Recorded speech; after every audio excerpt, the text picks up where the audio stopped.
Music has been an essential constituent of human life for thousands of years, and it never stopped growing.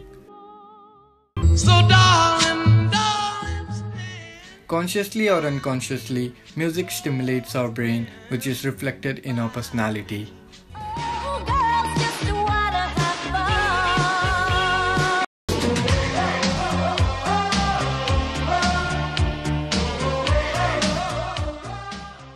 From ancient instrumental to today's pop, music plays a powerful role in enhancing human development.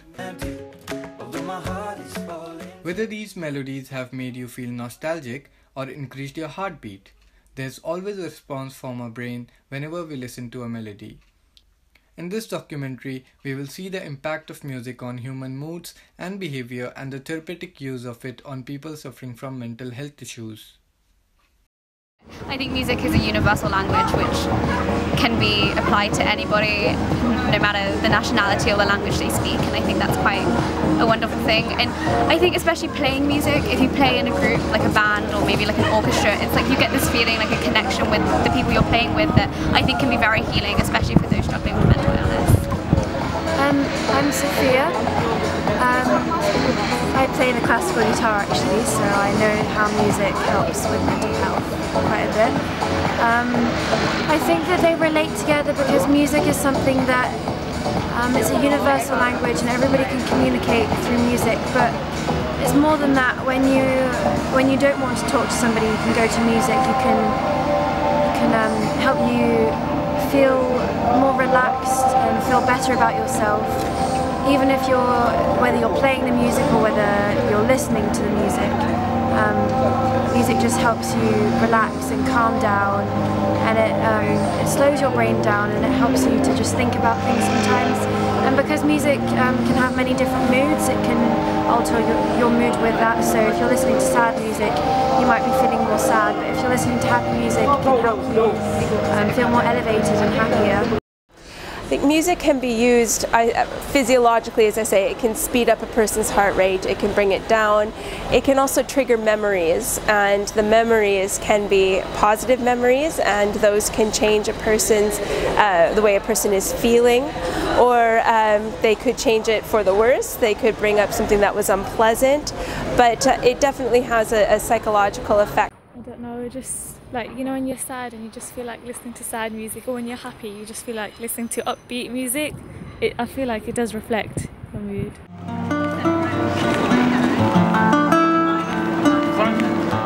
I am Siddharth Kumar, embarking on a journey to unfold the significance of music on human moods and behavior.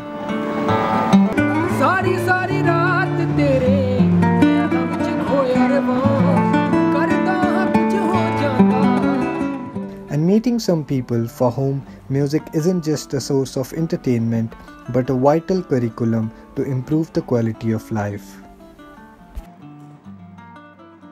Birmingham Center for Art Therapies is one such institute where music and other art forms are used as a therapy for people suffering from mental health issues.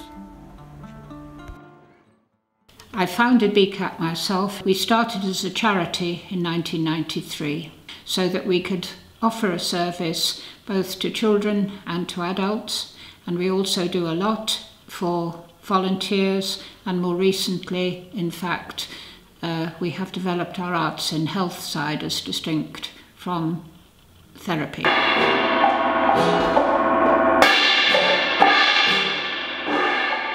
I myself have been a music therapist for many years, working in mental health. I felt that we needed a centre where there was not only music but also drama and art and dance movement, and more recently we've added play as well. And when I went to the Education Authority, they said, oh, we haven't got any money, let's put it off for a year. And likewise, the same was applied to move the health service as well.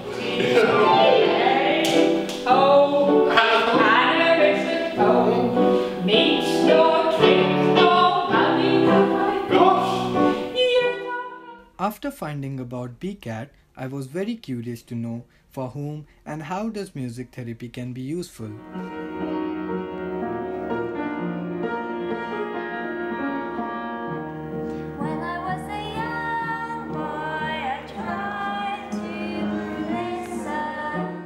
can be used with anyone, really, because we all have a response to music, whatever age we are, whether we're deaf, whether we're blind, whatever may be our disability, we all have a response to music. You work with clients with dementia. Music is one of the last things the brain loses.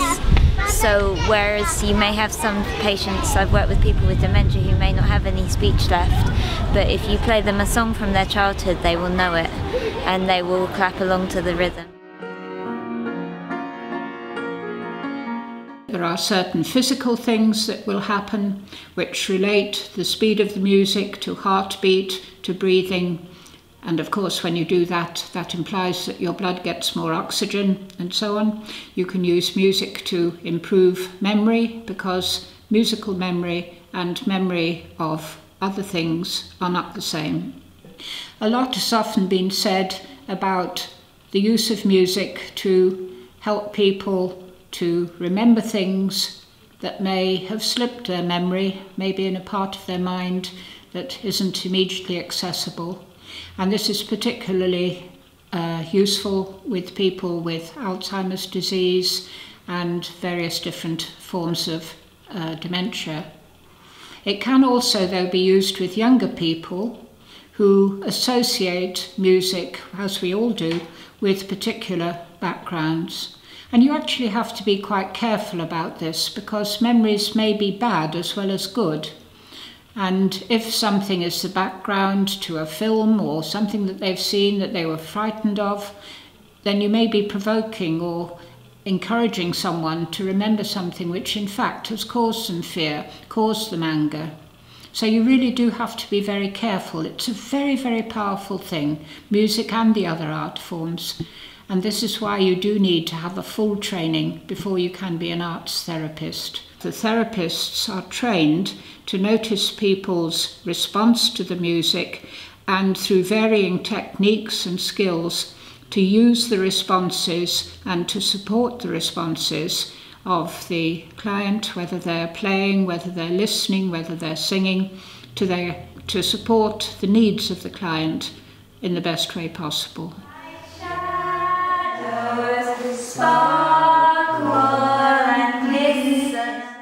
It can be that if you see a music therapy session, the client must be a musician or must have musical skills, but it is not true, because the client can be free to do whatever he wants. If you want to stay in silence, it's fine. If you want to play, sing, jump, it's fine. Because what is important is create a relationship between the therapist and the client through the music.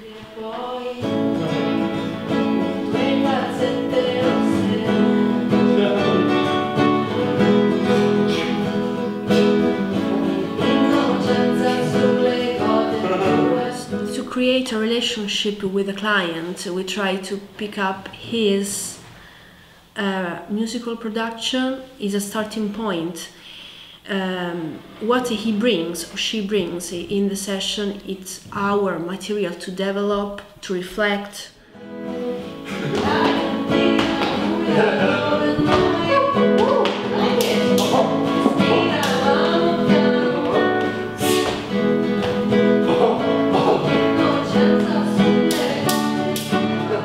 Music's like a language on a deeper level, where like words can't do, or where people may struggle to speak, or where there might be emotions that you can't say. It's more a way to express yourself. I worked with a little boy with cystic fibrosis who could not speak. He had English as a second language in school, and I was teaching the rhythms. I gave all the rhythms silly names. So I was teaching a rhythm that went like this. I told the children, blue fuzzy bumblebees. And before I know it, the next week, the little boy, he comes in, he's blue fuzzy bumblebees. And his teachers tell me that he didn't speak any other words in English apart from this.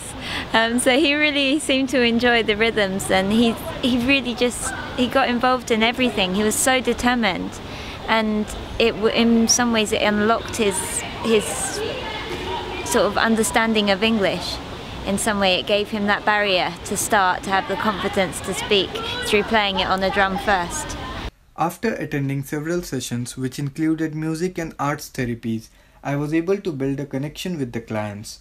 It was important for me to build a trust to know the significance of music in their life. I carefully approached and eventually was able to develop a relation with the clients. Oh, the music helped me now. I start learning some, because you know when I was a kid, I was told that I cannot sing. So in school, I was not allowed to join any choir. I was asked to do aside and do some reading or do some in the background doing some work, because they thought that my singing will affect the group. So from young age, I already know I cannot sing, but coming here and then the tutor just say, oh, just sing, sing. And then you feel that no one judge you, so that's what I enjoyed. Oh, the music helps me by getting me out of my shell, really. It makes me more, as I say, more interactive and more confident in myself. Well, it's given me a focus, I suppose. You know, it's interesting being in the percussion part of the, what you call it, band. I don't know, yeah. But. It brings back memories of, you know, childhood, school things as well. Which is always you can have a chat to the others about it, most of us. Like David, to show you my painting very much so before you go. I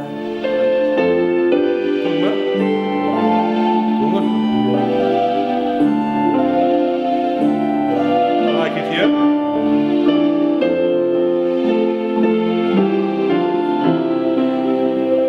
My name is Oliver, and Brendan is my son. He is 35. He has cognitive problem, difficulty with his a limited cognitive ability, I should say. Technically, he's probably on what we would call the autistic spectrum. Music has been very much part of his it's something he enjoys. He is limited, obviously, in what he can do. He cannot do, you know, he cannot understand others, follow sport, and he could really cannot read a book, and you know. But music is a language that we can all understand, no matter what country we come from. You know, well, certainly international language, isn't it? And for Brendan, that's important. He loves all sorts of music. Mm-hmm. I think the proper word is eclectic. He has got called eclectic taste. 60s or 90s or now, it's all the same, whether it's Adele or Michael Jackson. He loves listening to the radio all the time. And this, of course, music therapy builds on that or develops from that. And music therapy has helped him dramatically over the years, quite a few years now. Many people don't understand what music therapy is. He doesn't come here for music lessons. He doesn't learn music as such. Music is to help him communicate, really, relate. It helps him to relate.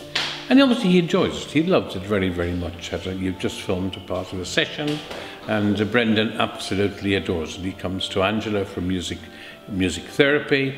He comes to another class which is called dance movement therapy, which is slightly different emphasis, but it's still music based. Well, we've been coming here over 10 years now, quite a long time, yes.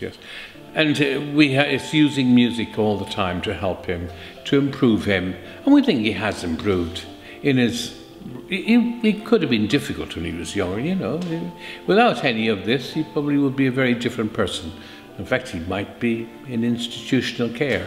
You know, in all honesty, at his age, many young men are of his age, but he's not. He still lives with myself and his mum.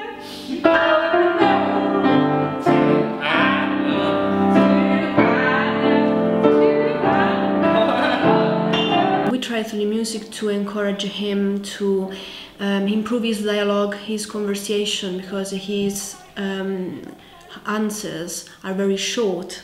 His words are very short, so we try to develop to say more words and to make links to music and his life.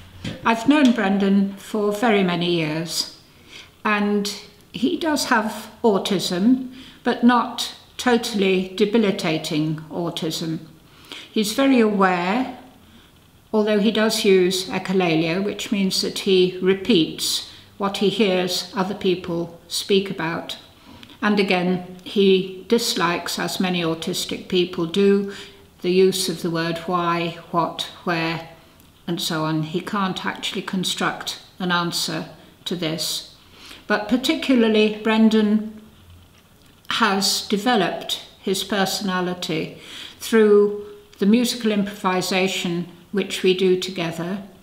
Brendan, actually, I'm not looking for musical perfection, of course, in Brendan, but what I am doing is using different elements of music, the improvisation with the songs and, well, with the instruments and with set songs as well, encouraging him to develop his creativity, his speech, his ability to relate to people through humour, to share their music with them so that he's not isolated and on his own.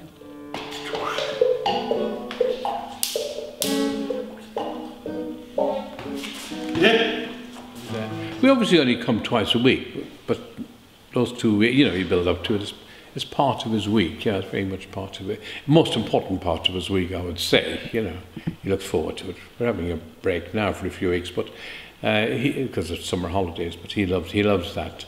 Don't you, Brendan? Do you enjoy it? I do. You do, that's Brendan. He said he does enjoy it. You like coming to, who do you like coming to see? Anna and Angela. Yes, right. And who else? Who do you come to see? Terry, obviously, yes, Terry. Terry does his dance movement. You haven't met Terry, but Terry is... he loves Terry. Terry's a lovely man. So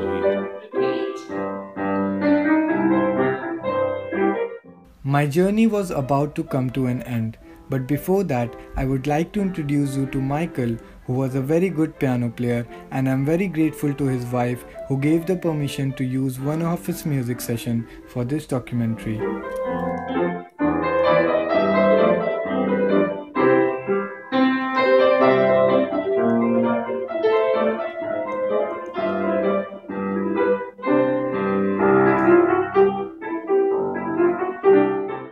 with Michael actually was referred to me as someone who had both leukemia and Alzheimer's disease.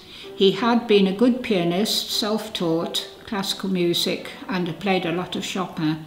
And this was quite difficult in a way because sometimes people who have a history of classical music sometimes find it very difficult, in fact, to be free. They're constantly worried about playing the wrong note, and in Michael's case, he couldn't read music anymore, and so on.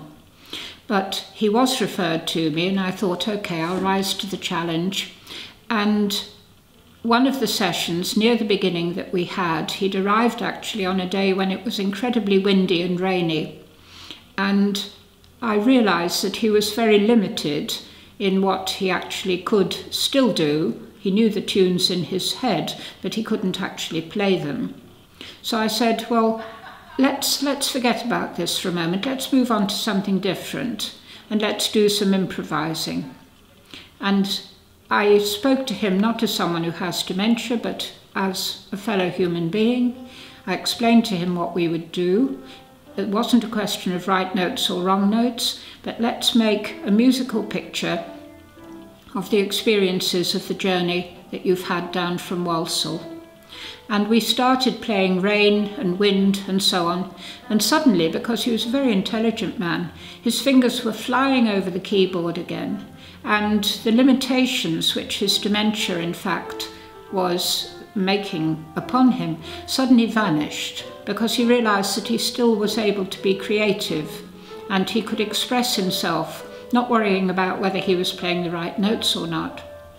And in fact, his wife was very moved by this and said it meant an enormous lot to her. She stayed for the first session, although later she actually made the opportunity of having a bit of free time. But she said she was incredibly moved at seeing him once more being able to use the piano luckily we've got 2 pianos here, of using the piano to be able to express himself.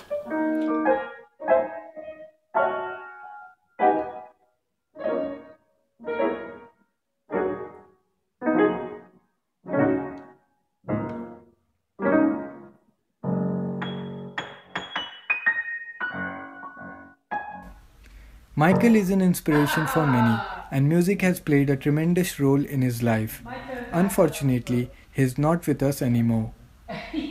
But he is an example to be shared to understand the importance of music in one's life.